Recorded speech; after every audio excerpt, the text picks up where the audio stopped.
मुझे बच्चे की बहुत ख्वाहिश थी क्योंकि मैं अभी बिल्कुल जवान थी और मुझे अपने मियाँ से बहुत कुछ चाहिए था। लेकिन शादी की रात हमारे दरमियान ऐसा कोई अज़दवाजी ताल्लुक कायम ना हो सका और अगले ही दिन मेरा मियाँ दुबई चला गया। वो मेरे पास एक 16 साल मुलाजिम छोड़ गया जो बहुत अच्छा था। हमारा घर बहुत बड़ा था, इसीलिए मुझे अकेले सोने से खौफ आता था। इसीलिए मैंने अपने 16 साल मुलाजिम को अपने पास बुलाना शुरू कर दिया। अभी कुछ दिन ही गुजरे थे कि मेरी हालत खराब रहने लगी। मेरा नौकर रोज रात को अपने हाथ से मुझे खाना खिलाता, जिसे खाकर मैं सुकून की नींद सो जाती। एक दिन उसके हाथ का खाना ना खाया, फिर आधी रात को नौकर ने उठकर मेरी नाइटी को। मैंने अपनी जिंदगी में भी नहीं सोचा था कि मेरा मुलाजिम ही मेरे साथ इस तरह से करेगा। मैं सोच भी नहीं सकती थी कि ये मेरे साथ कैसे हो गया था। मुझे जल्द अज जल्द इस दलदल से बाहर निकलना था, वरना मेरा बहुत नुकसान हो जाना था। मैं अपने खूबसूरत मुलाजिम को देखकर कई बार अपना दिल हार बैठी थी, क्योंकि मेरा शौहर तो मेरी जरूरियात को पूरा नहीं कर सकता था और ना ही वो वहाँ मौजूद था। लेकिन फिर भी मैंने उसकी बीवी होने का हक अदा किया और अपने दिल और अपनी नजरों को काबू में किया। लेकिन मेरा मुलाजिम अरहम मेरे साथ ये करेगा, मैं तो सोच भी नहीं सकती थी।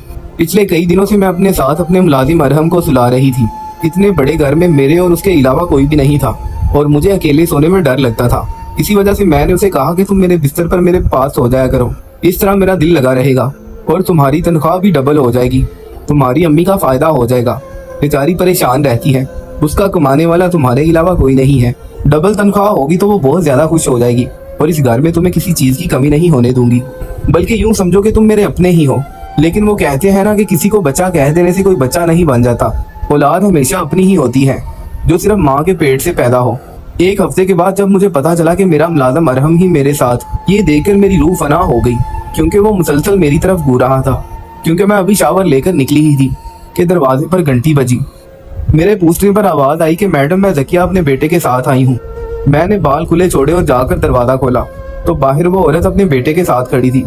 उसका बेटा मुझे टिकटिकी बांधे देख रहा था। उस वक्त शायद भी कोई भी मेरी तरफ देखता तो यूं ही करता, क्योंकि मेरे जिस्म पर तौलिया बंधा हुआ था। उस औरत ने कहा कि मैडम, मैं अपने बेटे को काम पर छोड़ने आई हूँ। मुझे पता चला है कि आपको अपने घर के कामकाज के लिए एक मुलाजिम की जरूरत है, तो इसीलिए मैं अपने बेटे को आपके पास छोड़ना चाहती हूँ। मैडम, ये मेरा बेटा है और कभी आपको शिकायत का मौका नहीं देगा। आप जो कहेंगी वैसा ही करेगा। वो औरत ये बोलकर चली गई और अपने बेटे को सख्ती से बोली कि मैडम का हर तरह से ख्याल रखना। इतने बड़े घर में मैं अकेली ही रहती थी, ऐसे में एक मुलाजिम, वो भी 16 साल लड़का। मेरे लिए इससे बढ़कर अच्छी बात क्या हो सकती थी। उस लड़के का नाम अरहम था और वो कहीं से भी नहीं लगता था कि किसी गरीब खानदान से है। मगर वो कहते हैं ना कि शक्लो सूरत से थोड़ी पता चलता है कि इस दरख्त का फल मीठा होगा या कड़वा, जब तक उसे चख ना ले। वही मिसाल इंसान के लिए है कि ज़ाहरी हुलिये से किसी का कुछ पता नहीं चलता। कई ऐसे लोग होते हैं जो ज़ाहरी तौर पर गरीब लेकिन हकीकत में काफी भले लगते हैं, लेकिन हकीकत में अच्छे भले लगते हैं।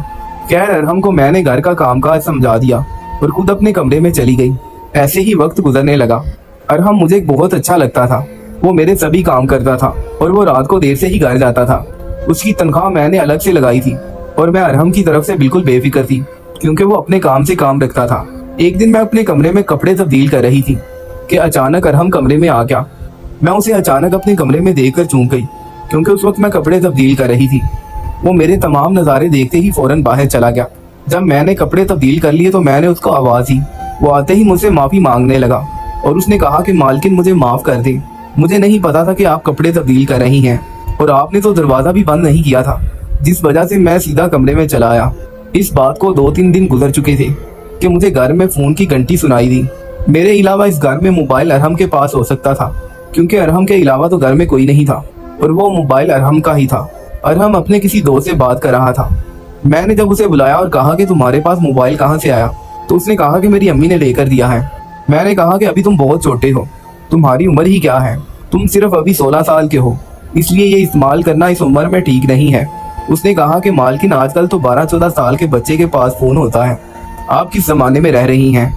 ये सब बातें पहले होती थी, आजकल ये कौन देखता है। मैं उसकी बात सुनकर दंग रह गई। ऊपर से मेरा मियाँ फाहद मेरी बातों का नोटिस नहीं ले रहा था। उसे जब अपने हालात का बताती तो आगे से 2 टोक अल्फाज कह देता कि तुम बची नहीं हो, आखिर कब बड़ी होगी। सारी दुनिया की बीवियों के शोहर बाहर के मुल्कों में जाते हैं, तुम दुनिया से अलग थोड़ी हो। आज भी मुझे घर में अकेले डर लग रहा था। पिछले 1 माह से रोज मुझे लगता कि शायद घर में कोई आता है, क्योंकि जो ही आधी रात होती है तो मुझे वहशत होने लगती है। अपने इसी डर को काबू करने के लिए बहुत कुछ कर चुकी थी। सुबह होते ही अपनी सहेली अलीना को गपशप के लिए बुला लेती। शाम के वक्त कॉलोनी में बने जिम में चली जाती थी। मगर कोई अफाका नहीं हो रहा था। आज मैंने सोच लिया था कि मियाँ का फोन आते ही उन्हें सब कुछ बता दूंगी कि इतने बड़े घर में अकेले रहना कितना मुश्किल है।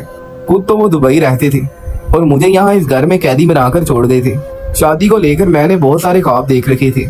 मैं शुरू से ही एक रोमांटिक लड़की थी। मैं हमेशा से ये सोचती थी कि मेरा होने वाला शौहर भी मेरी तरह रोमांटिक होगा। मैं सारी सारी रात उससे बातें किया करूंगी और जब कभी हम दोनों बातें करते थक जाएंगे तो फिर एक दूसरे की बाहों में ही सो जाएंगे। मगर जब शादी हुई तो मेरा मियाँ उसके उलट था। वो रोमांस से कोसों दूर था। एक औरत की जरूरियात पैसे, कपड़े, जूते ही नहीं होते, बल्कि इसके अलावा भी बहुत कुछ होता है जिसे पूरा करना एक मियाँ का फर्ज होता है। और शादी की पहली रात को लेकर मेरी सहेलियों ने मुझे इतना कुछ सिखाया था कि मैं इस सब को लेकर बहुत ज्यादा पुरजोश थी कि मियाँ को किस तरह से खुश किया जाए। शादी की पहली रात ही मेरे मियाँ ने मुझे कहा कि मैं जानता हूँ तुमने बहुत सारे ख्वाब सजा रखे होंगे, लेकिन मैं ऐसा आदमी हरगिज नहीं हूँ। तुम्हारी हर छोटी बड़ी और खासकर इस जरूरत का ख्याल रखूं। तुम्हें कभी पैसे की कमी नहीं होगी, बस तुम्हें मेरे मुताबिक चलना होगा। हम दोनों दुनिया वालों की नजर में तो मियाँ बीवी होंगे, लेकिन हमारा आपस में कोई ऐसा ताल्लुक नहीं था जिससे ये साबित हो कि हम दोनों मियाँ बीवी हैं। मियाँ के इस कदर सख्त अल्फाज ने मुझे अंदर तक झंझोड़ दिया था। मैं अपनी किस्मत पर रो रही थी कि मेरे माँ बाप ने मुझे ये किसके साथ बांध दिया, क्योंकि पैसा ही सब कुछ नहीं होता। इसके अलावा जिस्म की बुनियादी जरूरतें भी होती हैं, जैसे भूख के वक्त पेट को रोटी की जरूरत होती है। बिल्कुल इसी तरह हमारे जज्बात को भी खुराक की जरूरत होती है। पिछले एक हफ्ते से मैं मियाँ से बात नहीं कर रही थी। वो मुसलसल मुझे फोन करते, लेकिन मैं उनका फोन नहीं उठाती थी। तंग आकर अगले हफ्ते मैंने उनसे कहा कि आज के बाद मुझे फोन ना करिएगा। आप शादी के अगले दिन ही दुबई वापस चले गए थे।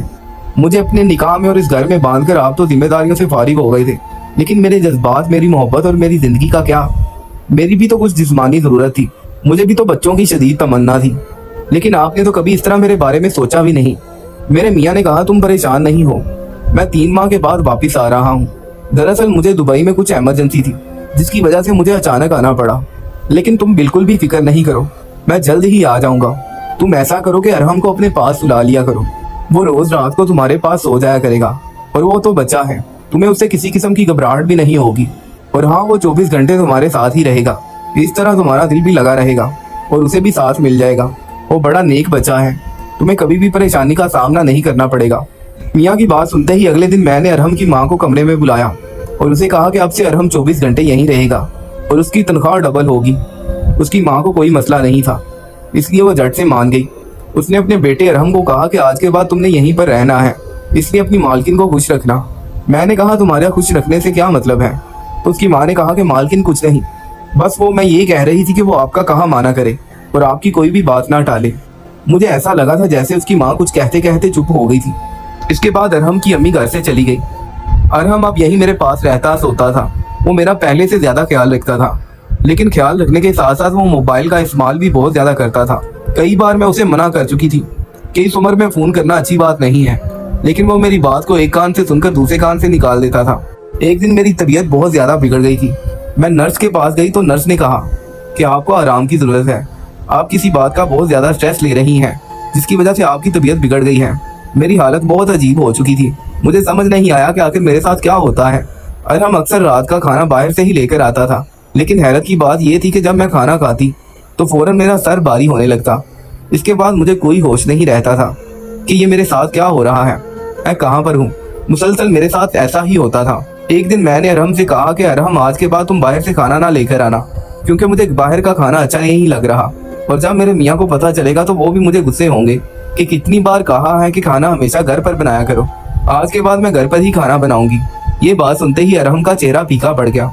उसने कहा कि नहीं मालकिन, आप परेशान ना हो, मैं अपनी अम्मी से कहता हूँ वो रोजाना रात का खाना बना देंगी। आप बीमार रहती हैं, आपको नर्स ने कहा है कि आराम करें, इसलिए आपको चाहिए कि आप किसी भी बात पर ध्यान न दें, बल्कि आराम करें ताकि आप जल्द अज जल्द ठीक हो जाएं। अरहम का मेरा यूं फिक्र करना मुझे बहुत अच्छा लगा था। मैं सोचती थी कि काश जिस तरह मैं रोमांटिक थी इसी तरह मेरा मियाँ भी होता। मैंने एक दिन अरहम से कहा कि अरहम, तुम शादी के बारे में क्या सोचते हो? तुमने कभी सोचा है कि तुम्हारी बीवी कैसी होनी चाहिए?